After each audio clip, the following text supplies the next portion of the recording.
Apa hukumnya titip doa kepada kerabat yang sedang umrah atau berhaji?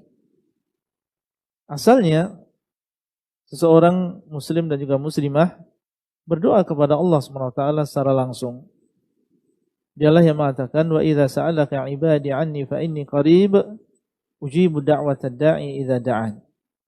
Dan apabila hambaku bertanya kepadamu tentang diriku, maka sesungguhnya aku dekat, aku mengabulkan doa orang yang berdoa kepadaku ketika dia berdoa.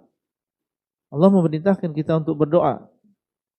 Dan dialah yang mengatakan, wa qala rabbukum ud'uni astajib lakum. Dan berkata Rabb kalian, berdoalah kalian kepadaku, niscaya aku akan mengabulkan doa kalian. Dan Nabi SAW mengatakan, idza sa'alta fas'alillah.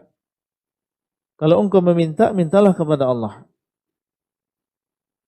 Dan beliau mengatakan, man lam yas'alillah yaghdab alaih. Barang siapa yang tidak meminta kepada Allah, maka Allah akan marah kepadanya. Jadi asalnya seorang muslim berdoa sendiri. Bagaimana ketika dia merasa dirinya banyak dosa? Justru ketika banyak dosa, banyak meminta kepada Allah. Karena di antara sebab diampuninya dosa adalah ketika kita banyak berdoa.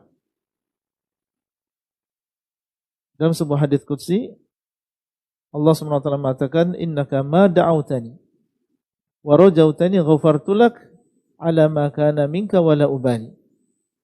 Wahai anak Adam, sesungguhnya selama engkau masih berharap kepadaku, masih mau berdoa kepadaku, aku akan mengampuni dosamu. Apapun yang engkau lakukan, wala ubali, dan aku tidak peduli yang demikian. Jadi justru kalau kita merasa banyak maksiat, banyak dosa, justru kita semakin banyak berdoa dan mengharap kepada Allah SWT. Kalau ditanya boleh atau tidak, boleh. Ya, seorang mengatakan kepada orang yang mau pergi umrah, nanti kalau tawaf, tolong diselipkan aku di dalam doanya.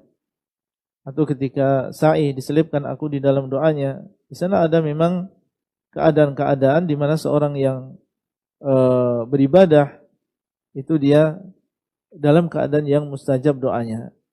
Dan dalam keadaan safar itu juga termasuk mustajab doanya. Tapi jangan seorang menjadikan ini sebagai atau bertumpu ya, senantiasa meminta kepada orang lain untuk mendoakan. Ada sebagian orang yang menjadikan ini sebagai kebiasaan. Di mana saja dia ketemu orang, dia meminta doanya. Sementara dia sendiri kurang berdoa.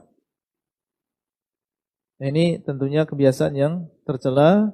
Jadi asalnya seseorang berdoa sendiri, meminta kepada Allah, dan menunjukkan bahwasanya dia butuh kepada Allah SWT, dan sekedar dia berdoa itu sudah mendapatkan pahala.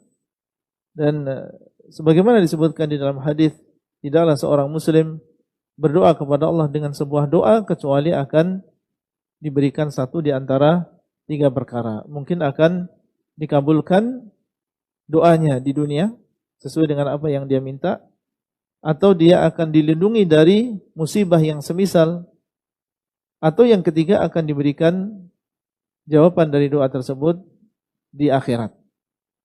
Dan masing-masing dari keutamaan ini adalah kebaikan bagi seseorang. Kalau diberikan di dunia, alhamdulillah. Kalau tidak diberikan oleh Allah tapi dihindarkan dari musibah yang semisal, alhamdulillah.